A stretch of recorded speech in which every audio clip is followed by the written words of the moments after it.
Alrighty, welcome back. Today is the day I hope to get the bike running. And if this doesn't fix it, I'm just going to have to throw in the towel.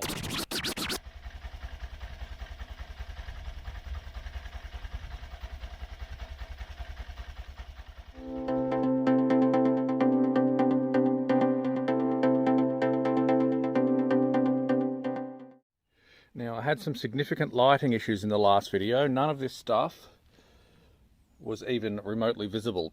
So I've gone out and bought myself a fancy new tripod, and hopefully that will let me give you a clear picture of what's going on. So as we can see here, this tab completely broken off. What I have is a brand new Cam Sprocket and a brand new bolt and washer. I'm hoping that that's all I need to get this thing up and running again. The first thing we're going to do is shovel some paper towel down into here. We need to brace this nut with a 17mm spanner so we can put a 12 on here and hopefully crack that bead. I'm just using this old pillowcase to pad it. I don't want to go damaging the mating surfaces. That should be enough.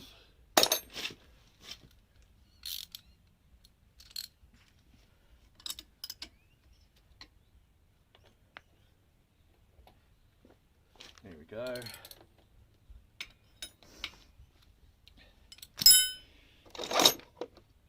Very carefully, I want to extract that piece.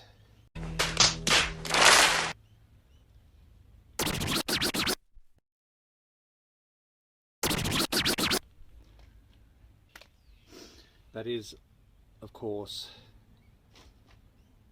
this piece there. Now that I've broken the bead on this, I need to relieve the pressure on the cam chain.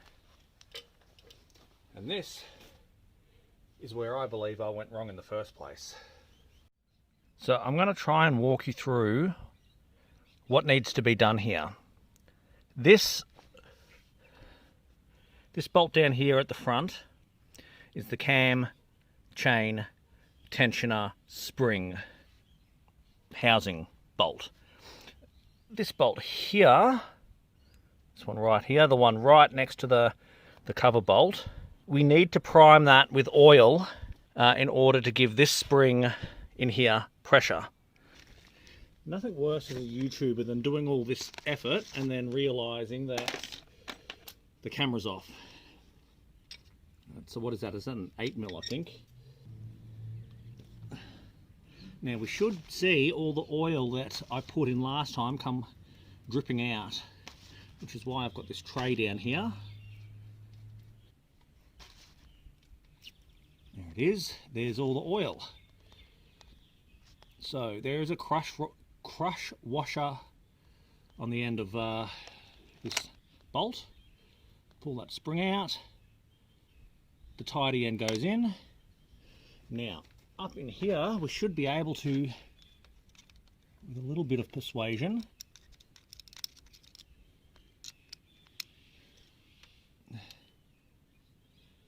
now, at the end of here is a rubber. Now I have ordered a spare rubber, but it has not come in yet. This rubber should be sitting up like this, and I think that is part of why I keep on losing cam chain tension.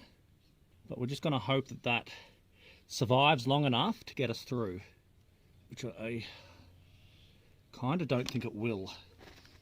So I've just put a tiny bit of RTV sealant in the end there, and the hope is that that is going to, well, it's supposed to take 24 hours, but I'm hoping that that will actually keep that bung in place.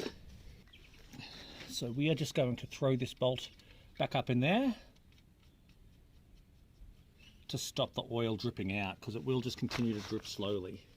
Now I'm trying to set you up on the big tripod again. It's a bit of a trade-off between giving you a good viewing angle and making sure I can still get in there to do what I need to do. So even though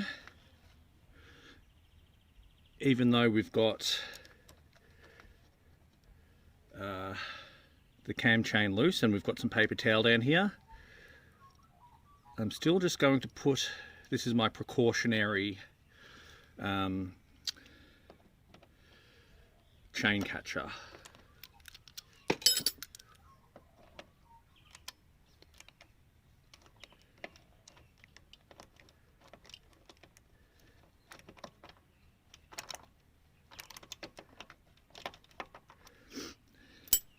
The trouble is, as I'm trying to rotate this out, it is a little bit threaded.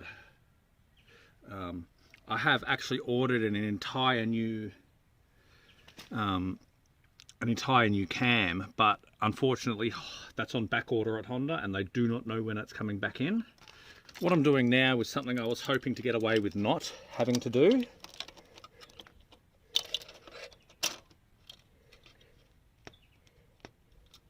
Which is clamping the cam arm down, because I can't afford to have these valves rotating out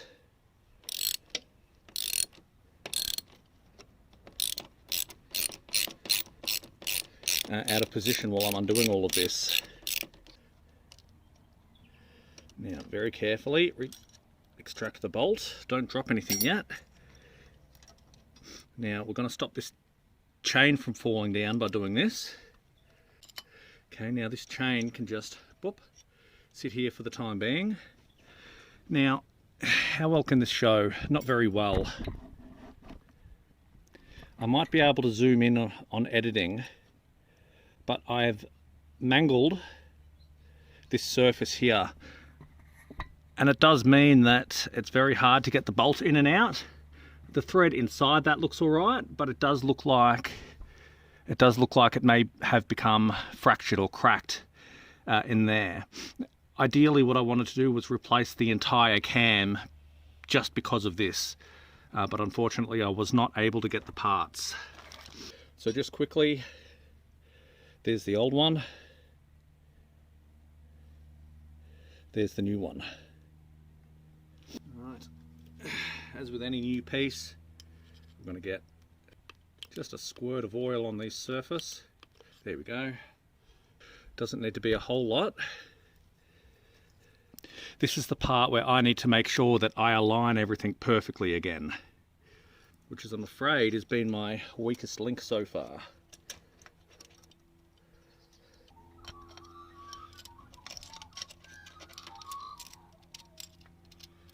Now make sure that the firing mark, can you see what I'm doing down here? Probably not. This is the critical point where you've got to make sure that this timing mark lines up with these timing marks. If you forget to do that, it is all over. Now there is a tiny little mark in the case here, very hard to see. So you line it up with the center line of the engine.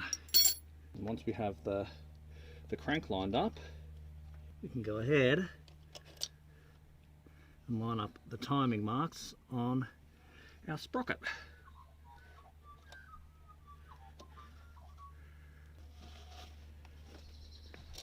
Okay, that is lined up. We need to get our new bolt. New bolt, completely unmunted, fresh threads. What I'm doing here this time, not that you can see very well, I've got to keep an eye on this. I've got to make sure that the tab on the cam sprocket lines up with the marking on the head of the actual cam, because when I tightened the old one down, I lost sight of that, and the timing went out of whack, like so.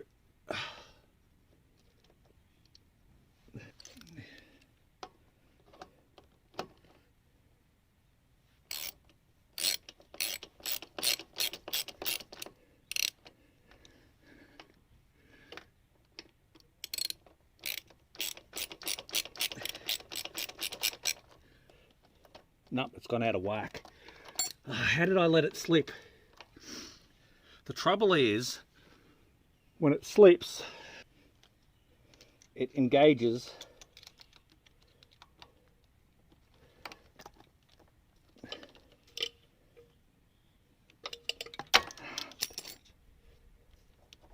there we go. I'm not proud of what you just saw then, but I just forced the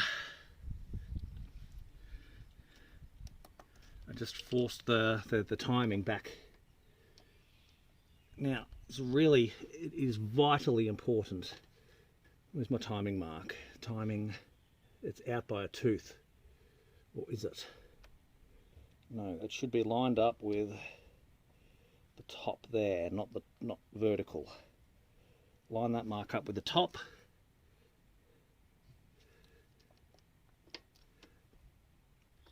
Damn it, that's out of top dead center. Okay.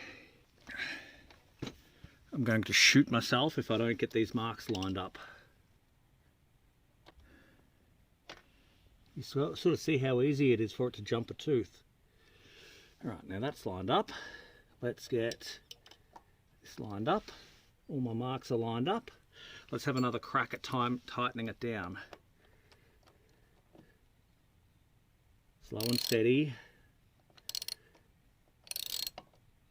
Now I'm paying very close attention to that tab.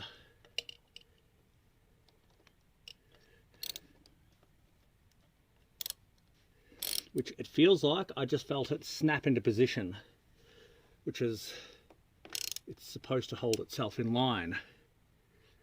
And now we're at the point where I need to brace again. Alright. I'm so sorry about the state of this tripod. It's only a Kmart one. So I'm at the point again where I need to brace, what do you call this? The camshaft, I guess.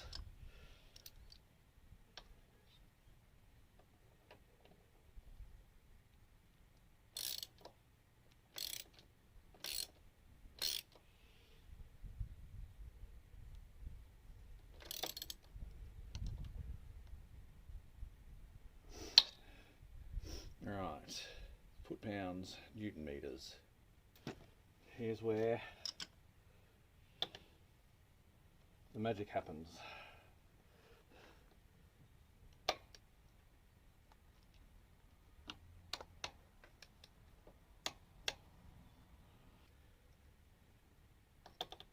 We're ramping up the torque this time.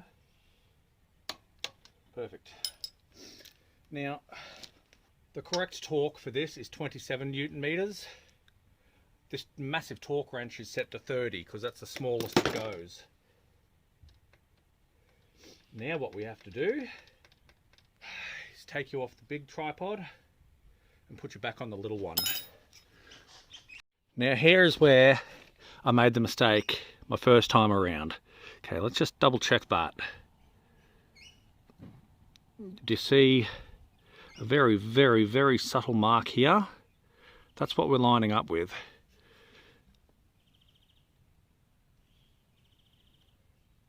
And we are, it looks out on the camera angle there, but just a little bit of faith that that's lined up properly. And if I can put you in here, can we get you to focus? Not a chance. Do you see that valley in there? I'll rock it backwards and forwards. There we go. That is all lined up because that tab is seated.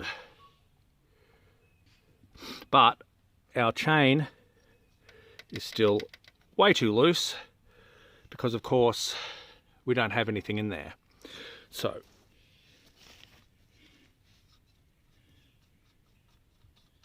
now I'm going to say this again. Don't forget your sealing washer. Make sure it goes on the same way. Alright. I'm putting all my hopes and dreams into this. I would have felt a lot better if I had a replacement rubber bung.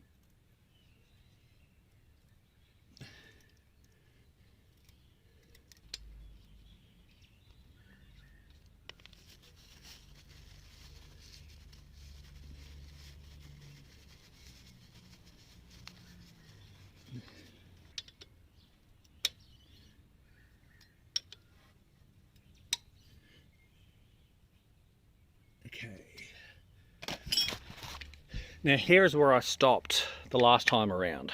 It's not just the spring that provides tension onto this chain. Whilst it is a little bit better, it's not great, because what we need to do is now come and undo this 8mm and then fill it with oil until the oil comes out. It's still so bright I can't give you a good angle.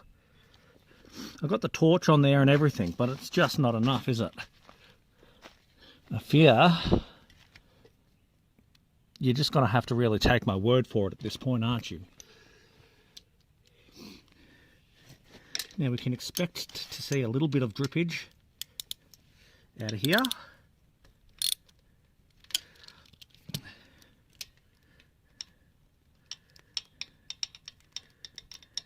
Now there is another copper crush gasket behind here, so do be mindful of that, don't lose it. 4 cubic centimeters of oil minimum, the book says. We are just going to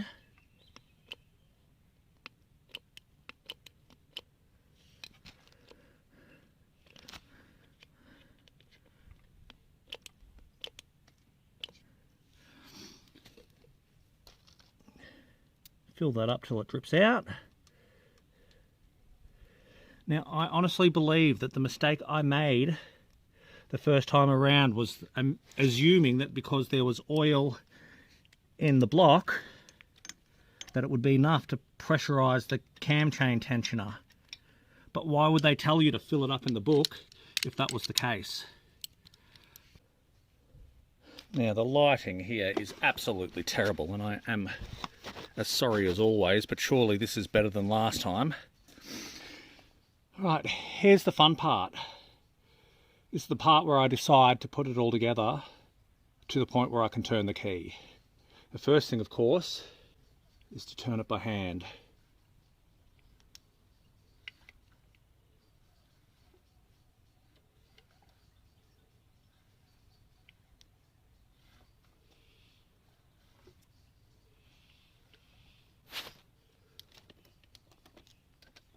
Good, there is tension on both of the valves when there should be, and I'm not hearing any nasty noises.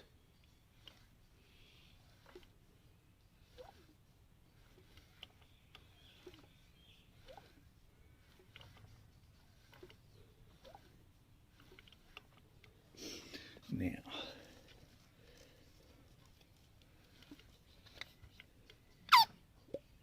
there is definitely compression. Did you hear that?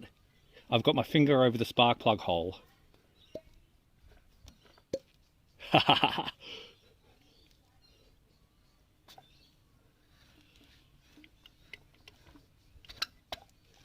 We have compression. Now, before I put the head on, or the valve cover, you can see the mess I've made having this on and off. Don't skip this step. A bit of silicon RTV just in this half moon shape here, semicircle shape, because if you don't, the engine will blow out oil, and I was getting spatterings of oil thinking that I'd blown a gasket, and that's just not the case. It was just seeping out from here. So we're going to go ahead and reassemble all that.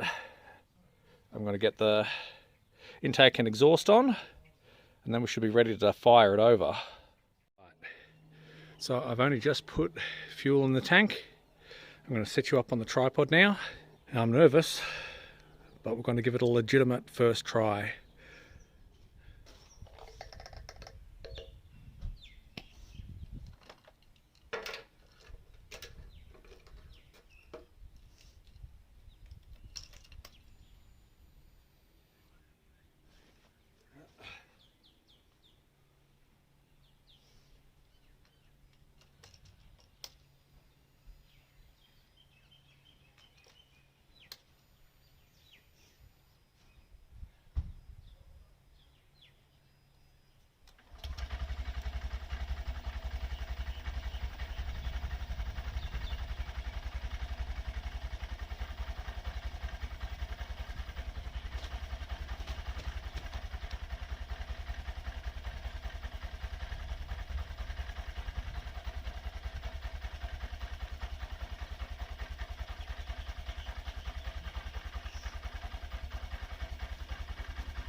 That really is quite amazing.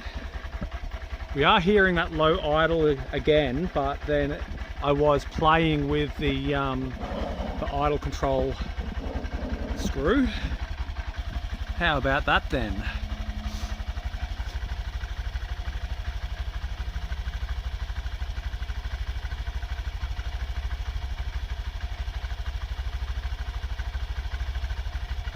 The bike is idling with a Yuminashi high compression piston in it.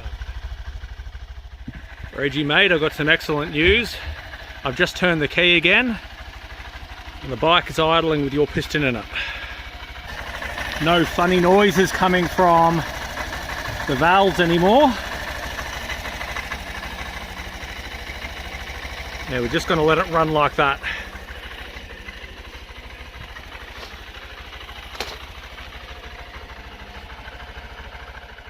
Yeah, listen to that high compression idle.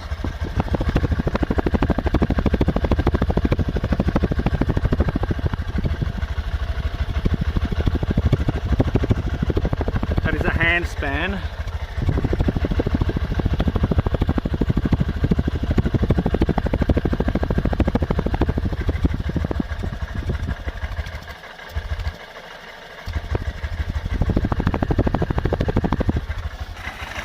We come over here, there's still no nasty noises coming out. My custom gasket seems to be holding up so far. It's a little bit smelly because of all the oil that I've put over everything. It's a little bit smoky, especially because of all the oil that I've put in over the cam and the tappets. No smoke coming out the exhaust though.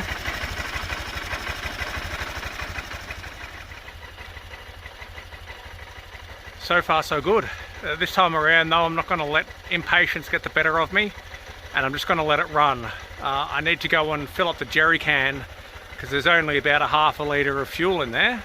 We'll top up the tank and I can just let it run and idle. I'll wait and see if there's any nasty sounds coming out of it at idle before I even think about revving it up. But so far as I can tell, I did it. You're starting another video. Well, I got my bike running earlier, but now what I need to do is just let it run. Right, no fanciness, no fancy trick photography, nothing like that. Watch out. And all I was thinking is, whilst I let that just do its little thing, I might even stick it up there. Yep. If something goes wrong with the bike whilst I'm letting it just run and do its thing, and while I'm inside, I'll catch it on camera. So if for some reason I come out and the bike's not running, then the GoPro will tell me what the story was. But that's all I really need to do now is let it run and let it fix itself up. Now stand back in case I splash it please and be careful of my camera. It looks like just like water, Dad. It does, doesn't it? It better not just be water. I paid for premium. It smells like engine oil. Petrol, hun. That's what that smell is. And it's leaking on your bike. Yeah, that's alright. That's what paper towel's for.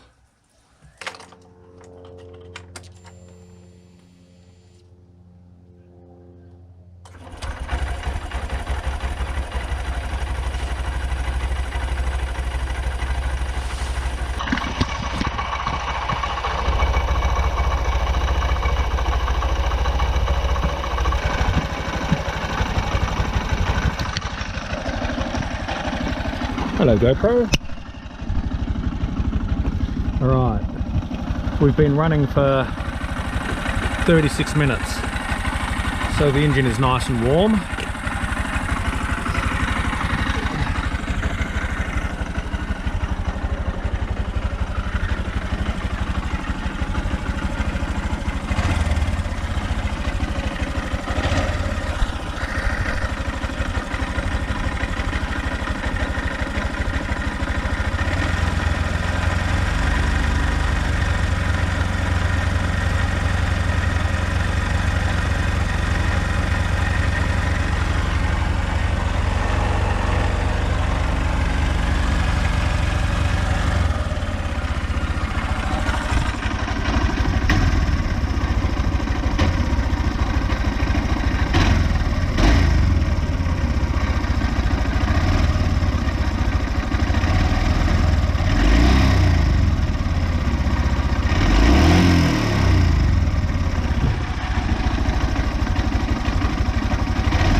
That high compression piston's certainly given it a deeper tone. I'll give it that much.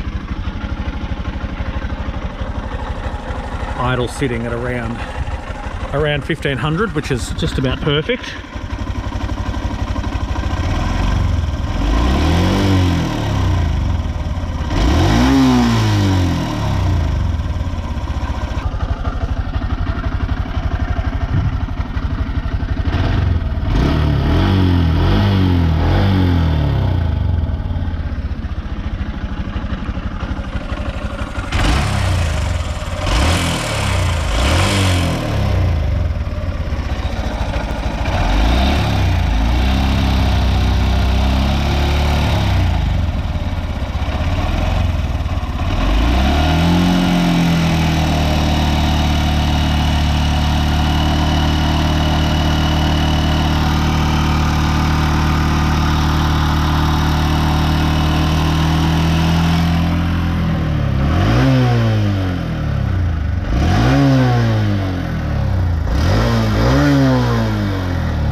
Right, there is a bit of smoke coming out of the exhaust, but I was predicting that because of the amount of oil that I put around the valves. What we can do, just quickly, plenty of oil in it, no stress. Alright, we're going to let that cool down completely, and then we'll come back and start it up again and let it run through another heat cycle. Okay, the bike has been cooling down for half an hour. It's still pretty warm actually. Alright, I was going to start it up again, but I'm going to let it cool down completely to the point where I don't feel any heat. It's too hot to touch really. Okay, the point in a heat cycle is to let it cool down completely. So I'll let it sit for another half hour before coming out to start it up again. So the time is about 20 to 5. We're going to start the bike up and let it run for 20 minutes. I am going to point this at the exhaust because I was seeing some puffs of oily smoke. There's a little vent out here for the condensation, and I was getting puffs of smoke coming out there. I'm not worried about that because I did have a lot of oil inside the cylinder for assembly. So that'll just be that oil burning off. So this is the third start.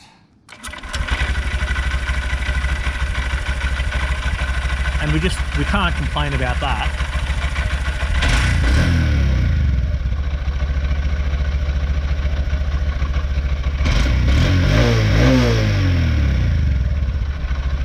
Alright, let's let it do its thing.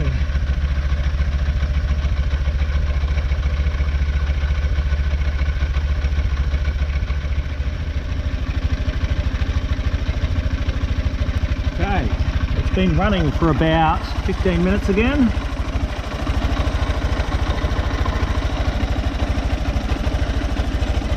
It's not smoking like it was last time either. Let's try and catch some of that smoke puff out of here again. Yeah, there it is.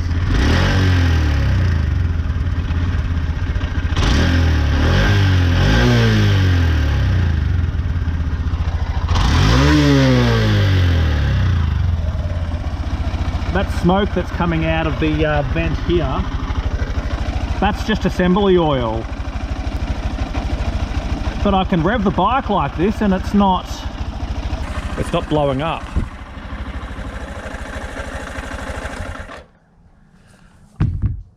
Stinks of oil, but I absolutely think I need to take it for a run around the yard.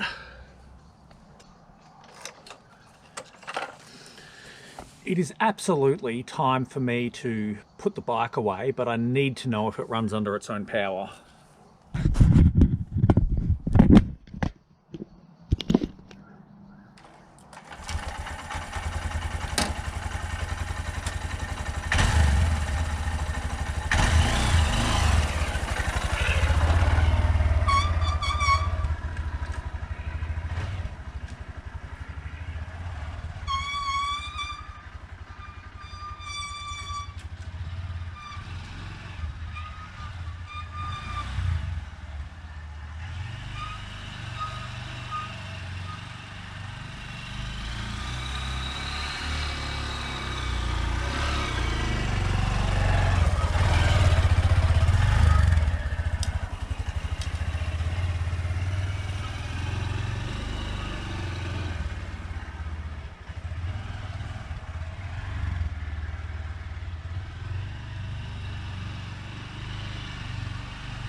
No idea how much the GoPro saw, as always.